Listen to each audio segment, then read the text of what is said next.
आज आम सरस्वती शिशु विद्या मंदिर द्वितीय श्रेणीर सरस्वती संस्कृत भाषा सोपान बहिर द्वितीय अध्याय द्वितीय पाठ को आज आम आलोचना करवा। तास देखने यार द्वितीय पाठ में कौन देला। द्वितीय पाठ में देला शारदा।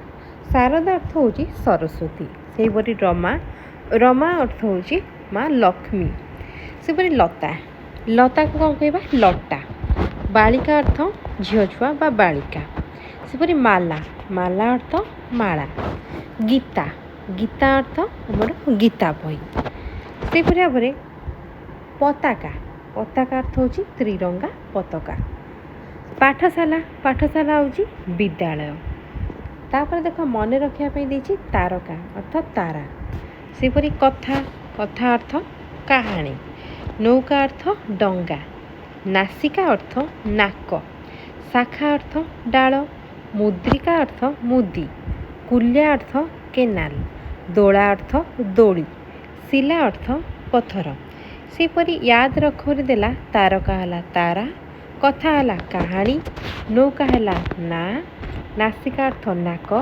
शाखा अर्थ शाखा, मुद्रिका अर्थ मुदरी, कुल्या अर्थ केनाल, तोला अर्थ झूला, शिला अर्थ पत्थर। तो यह तुम द्वितीय श्रेणी सरस्वती शिशु विद्या मंदिर संस्कृत बहिर द्वितीय पाठ आम आलोचना कले। यार परवर्ती वीडियो रे अन्य एक विषय और यार विषय वस्तु को आलोचना करवा। तो आज एति।